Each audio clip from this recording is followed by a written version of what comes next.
Welcome to the new topic. The topic is lung cancer. आज जो है ना हम बात करने वाले हैं लंग कैंसर की। जो लास्ट टॉपिक है आपके रिस्पिरेटरी सिस्टम के हवाले से, गैसेस एक्सचेंज के हवाले से, सही है ना।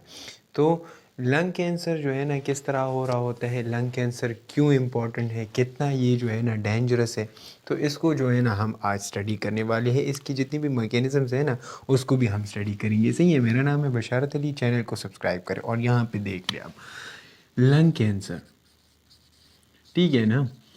तो यहाँ पे अगर हम फर्स्ट जो है ना ये बात कर ले कि कैंसर जो है ना ये क्या चीज़ होती है, तो रिमेंबर कैंसर एक ऐसी बीमारी है जिसमें एबनॉर्मल सेल की जो है ना क्या हो रही होती है, ग्रोथ हो रही होती है। एबनॉर्मल सेल की ग्रोथ का मतलब ये है कि वो सेल जो मेरी बॉडी की ज़रूरत नहीं है उसकी बॉडी में क्या स्टार्ट हो जाती है, ग्रोथ स्टार्ट हो जाती है। लेकिन ये ग्रोथ, ये एबनॉर्मल ग्रोथ जब लंग्स में हो ना तो उसे हम क्या कहेंगे, लंग कैंसर कहेंगे, सही है ना। तो अगर इसको हम थोड़ा सा एलेबोरेट कर ले तो इसका मतलब ये है कि abnormal cell growth in the lungs is known as lung cancer, ठीक है ना। अब यहाँ पे एक और बात, लंग कैंसर जो है ना ये हमारे पास एक बहुत कॉमन डिजीज़ है, कॉमन डिजीज़ है। और इसकी जो है ना मेन कॉज जो है ना, मेन कॉज क्या है, इसकी जो मेन कॉज है वो हमारे पास है सिगरेट स्मोकिंग, ठीक है ना। तो सिगरेट स्मोकिंग जो है ना और भी हमारे पास क्या कर सकती है, ये हमारे पास इस जो लंग कैंसर है ना ये इसको ला सकती है, ठीक है, इसको कॉज कर सकती है, सही है ना। तो जितने भी सिगरेट स्मोकिंग के जो बंदे हैं ना वो कह रहे होते हैं कि हमने तो बहुत साल से सिगरेट स्मोकिंग कर रहे हैं लेकिन हमको कैंसर नहीं हो रहा। तो ये जो है ना डिपेंड करता है, it depends upon the body immune system and it depends upon the physiology of individual body, सही है ना। तो यहाँ पे देख लो सिगरेट स्मोकिंग का जो मैकेनिज्म है ना वो किस तरह है। ये एक रिस्क फैक्टर है। रिस्क फैक्टर का क्या मतलब है कि अगर आप लोग सिगरेट स्मोकिंग करेंगे तो उसमें बहुत ज़्यादा क्या प्रेजेंट है, जो सिगरेट स्मोकिंग है ना उसमें कार्सिनोजेंस प्रेजेंट होते हैं।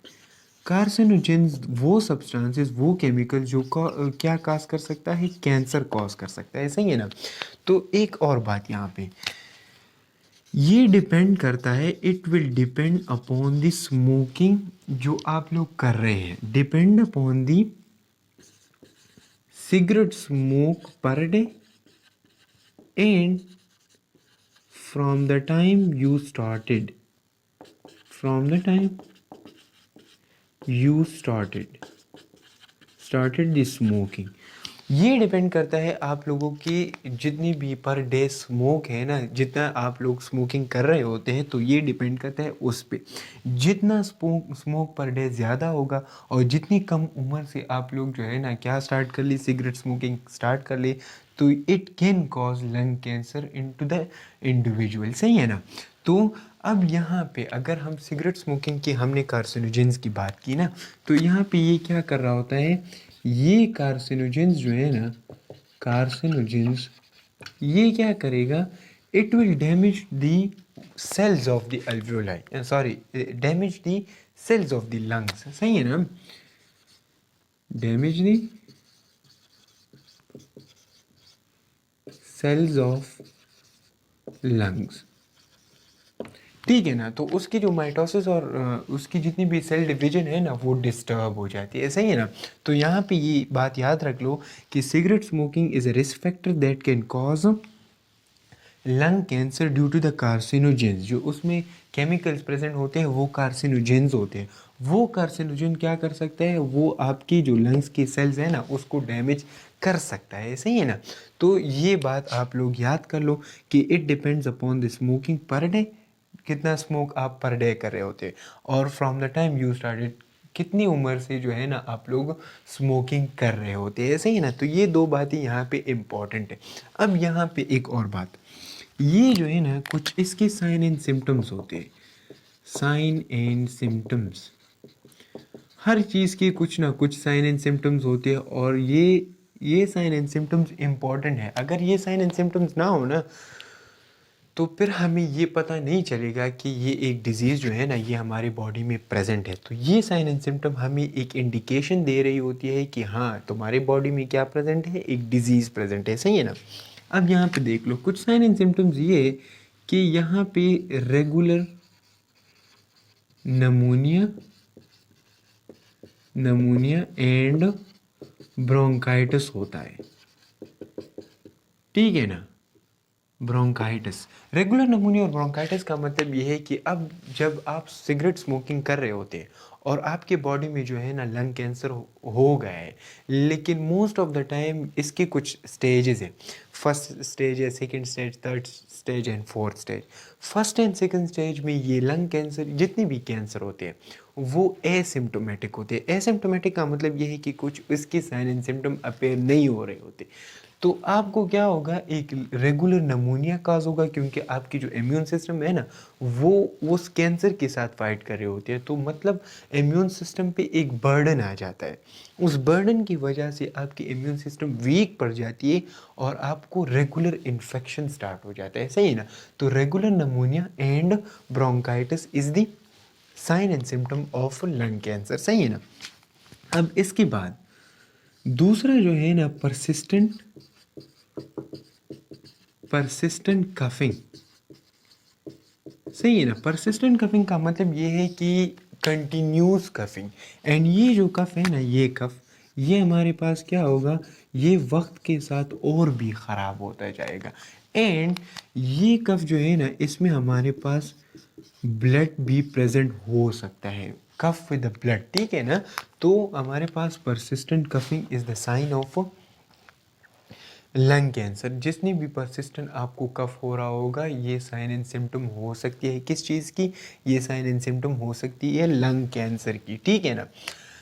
अच्छा इसके बाद, अच्छा यहाँ पे देख लो कंटिन्यूस जो है ना क्या होगा, कंटिन्यूस चेस्ट पेन। अब सिंपल सी बात है, वहाँ पे जो है ना डिस्टर्बेंस आ चुकी है, तो हाँ वहाँ पे क्या प्रेजेंट होगा, वहाँ पे हमारे पास जो है ना चेस्ट पेन ज़रूर होगा, सही है ना। तो कंटिन्यूस चेस्ट पेन इस बंदे को महसूस हो रहा होता है। इसके बाद चौथा जो है ना लॉस ऑफ एपिटाइट।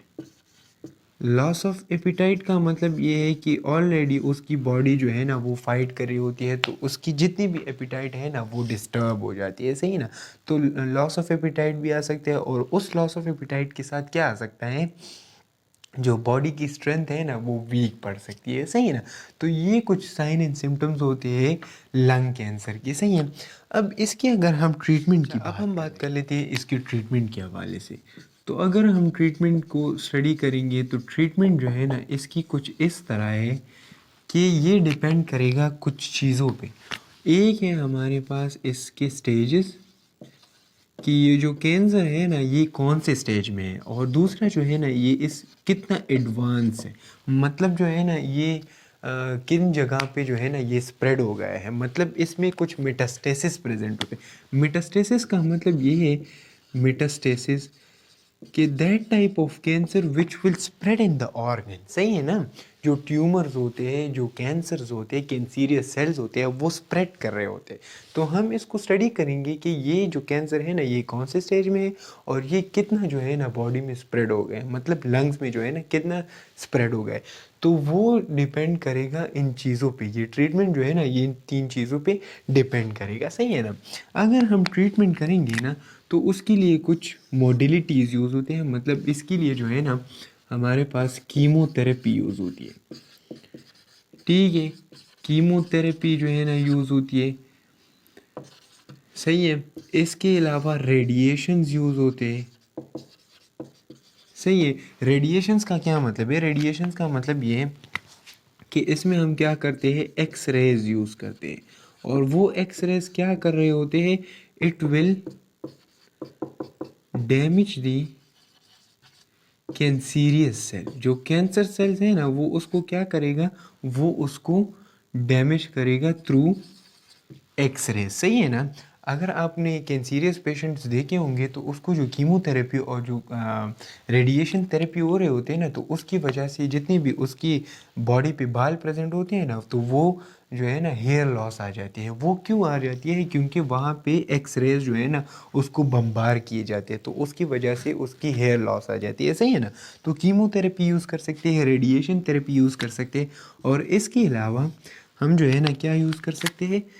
सर्जरी। अब सर्जरी में हम क्या करेंगे? अगर एक एरिया पे ट्यूमर है, ठीक है, तो सर्जरी के ज़रिए हम उस पार्ट को क्या करेंगे? रिमूव दी ट्यूमर, ठीक है ना। जो ट्यूमर है ना, जो कैंसीरियस सेल्स है ना, उसको हम सर्जरी के हवाले से क्या करेंगे? रिमूव करेंगे। तो अगर वो पार्ट रिमूव हो गया और उसके बाद वो सेल डिवीजन नहीं हो रही, तो ये बंदा बच सकता है, सही है ना। तो ये कुछ 3 मोडिलिटीज़ यूज़ हो सकती है: कीमोथेरेपी, रेडिएशंस एंड सर्जरी।